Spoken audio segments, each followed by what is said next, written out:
Hey, welcome into the channel. This is Seth with Everything Money. I'm here with Paul and Mo.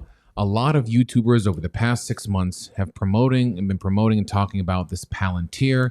It's a software company in this crazy world of zillions of IPOs, of SPAC acquisition companies coming out. Every company in the book is now coming out because young and new investors are just buying up everything in this frenzy. And so every YouTuber out there has been talking about Palantir. We've done a couple videos on Palantir in the past, and we get absolutely blasted that we're missing it, we're stupid, it's a different time. And sure enough, we're talking about it again. Why? It's not your fault if you're new. YouTube sends you to these whack jobs on YouTube talking about zero fundamentals and buy when the stock price is going down. I'm confused what they're saying when they do say, Paul, buy the dip when it drops, but now this Palantir has dropped in half. More.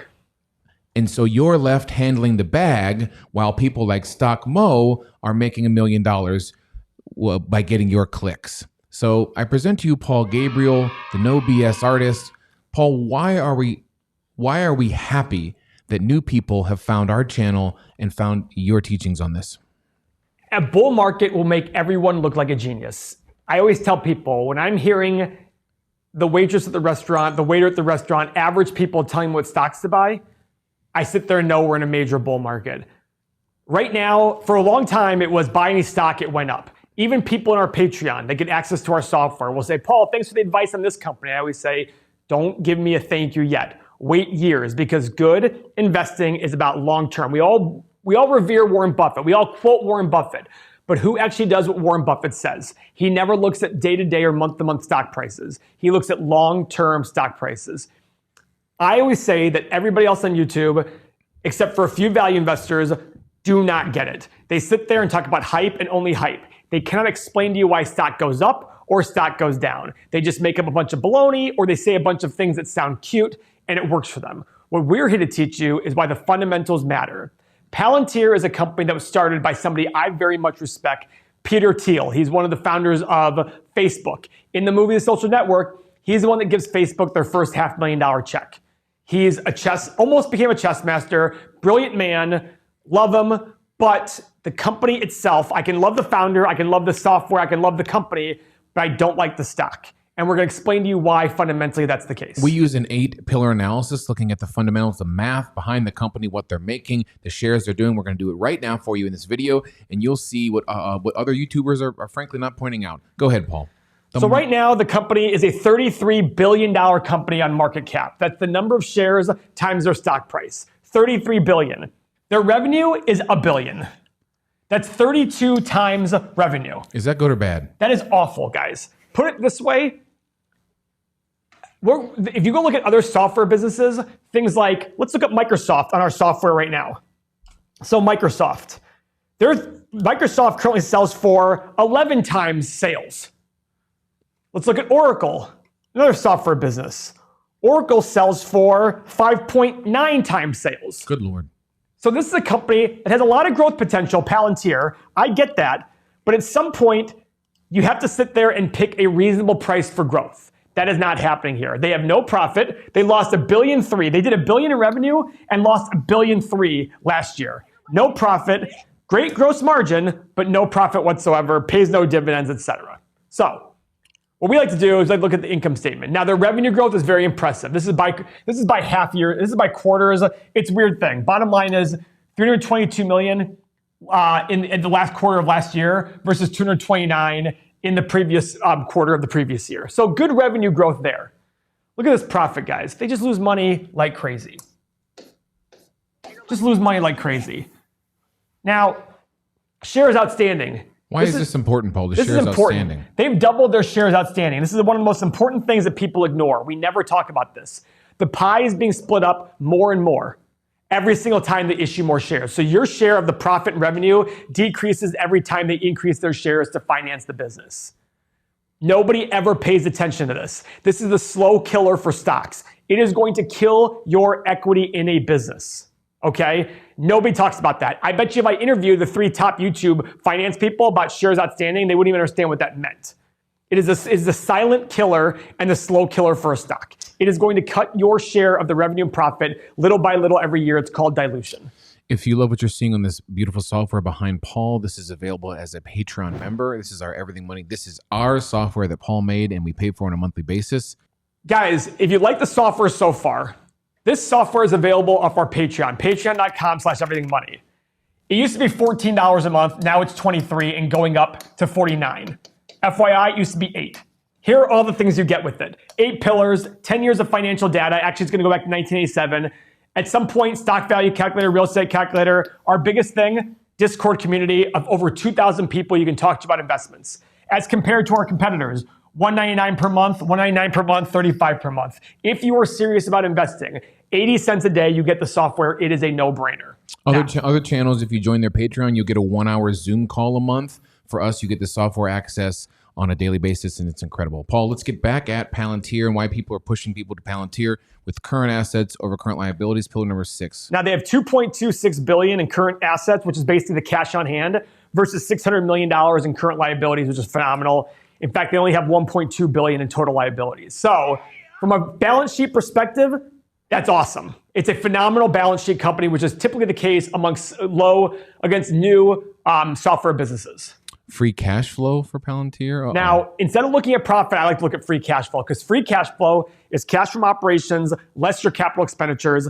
It's how a company pays for dividends, buys back shares, makes acquisitions, and pays down debt. That is more important than earnings because earnings can be manipulated through a myriad of methods.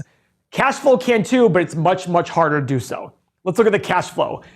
We add this part to the free cash flow, to the cash flow statement. It's not in any other software. We have it here.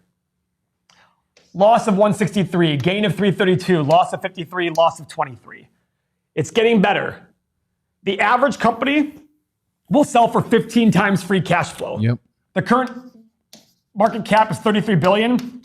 Divided by 15, you want to see $2.2 billion in free cash flow. You're seeing a loss of 23 million. Does this company have a lot of growth potential? Absolutely. But to just be worth what it's selling for today, assuming they issue no more shares, you got to generate $2.2 billion in free cash flow. Is that likely at this point? Investing is about figuring out what's probable, not possible. Anything is possible. What's probable, if you invest in what's probable, you will do very, very well. Remember, guys, it's not about getting the 10, 20, 30 times your money. It's about finding the singles and doubles, the 20, 30, 40% companies on a year-to-year basis. You're going to have some dogs. This is what it's about. It's also about avoiding major losses. The more expensive the company, the more likely for losses. If you don't understand that concept, you need to take a step back and realize that the more you pay for something, the less, that is what risk is. The more you pay for it, the less likely it is to work out for you. You're going to make less money as you pay more for things. That's just the reality of life. You make more money as you pay less. That is a big thing we try to harp here on the channel. If this doesn't make sense to you, I understand that. It didn't make sense to me 20 years ago until I started to go, wait a second, why did all these companies go to zero?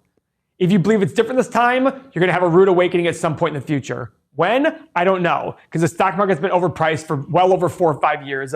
Warren Buffett and Charlie Munger are 92 and 97, and in their annual meeting last week, they said this is the most extreme market they've seen in their entire lives.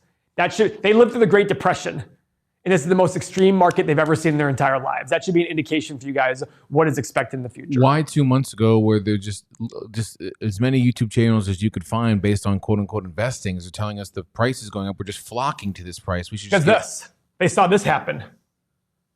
So this is what happens, guys. When stocks go like this, they assume it's going to go like this. Surprise. Now it's in half. This was 39. This is 18. Guys, the more you pay for something, eventually the hype ends. Eventually the hype stops. Right below in the comments, if you got burned by this, by watching some dummies out there, because we're sad for you. And we get this feedback from our new patrons. Is I got burned by some other YouTubers, and I'm happy I finally found you guys. And with that, the Bidnass Nation is our Patreon tier. This is our trading platform, and Mo is your fearless leader. What's going on with Palantir in terms of trading? Look at that chart, Mo. So when we look at this thing, let's just go back to when everything started on this downturn. Right here, you saw your stochastic turn on you, and it went to a negative trend. It's been that way ever since. That was end of January. You would have known if you were trading with me that you would have gotten this downtrend going, engulfing candlesticks, and this downward trajectory. And I mean, looking back, it's easier in retrospect, of course, but this is all you need to know. This reversal in trend, you would have exited the position or you would have shorted it. It's as simple as that.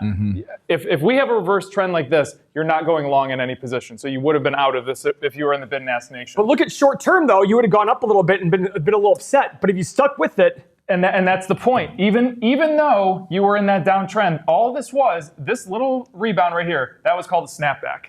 You were still in a downtrend, but the price was snapping back on you. I emphasize to all my patrons, if you get a snapback like that, you have to trust your trend. The trend is your friend. The trend is going to win for you every single time, and that proved that right there. There's nothing more that you need to know except for that. So right now, this thing just keeps falling. We're at a support level right now, but man, if you get more engulfing candlesticks going like this, especially with this negativity that it's having in the news and the markets right now, I mean, today it's up 8%. I mean, something happened with earnings, but you're still in a downtrend. You still have not changed that trend, even with an 8% positive day. So keep watching it, but man, this might be a good one to short. Meet Kevin was talking about Tesla yesterday, and one of his fans put in the super chat, they said, Mo, how do I know when to get out of a stock when I don't even know why I'm in the stock? And that's the point. If you have no clue why you're in and out of some of these companies that these idiots promote, we welcome you into our channel, a very different and different look at companies. Call us nuts. We're actually going to look at what they make and how much they're worth as opposed to just hype and it's craziness. Funny you mentioned that. There's all these people, they don't view a stock as a piece of a business. They look at a stock as a price. It's a price. I've had people literally say to me before, if I talk about stock, that stock's going crazy. It's going to go to the moon. It's going to be awesome. And then I say, hey, I'm looking at buying this business. Well, let me see the financials. What's the difference? There's no difference. You got to look at the financials because over the long run, stocks are a weighing machine. On the short run, they're a voting machine. That's a statement made by Ben Graham and Warren Buffett and Charlie Munger. What they say is, in the short run, the popularity is what affects the stock price. In the long run, it's what's behind it, the fundamentals, the balance sheet, the income statement, the cash flow statement. These are the things that we're teaching. It's slow and steady. We're okay with that. Our channel is doing great, but we want to find like-minded investors who join our Discord who talk about the same investments over and over. If this resonates with you, we go live every Tuesday at 1 p.m. Eastern, and Mo goes live every morning prior to the bell with news and notes on stock trades at 9 a.m. Mo in the morning. That's our take. Join the Patreon below. Patrons, I love you if you've made it this far. And thanks for watching, guys. Tickle that thumbs up on the way out. Thanks.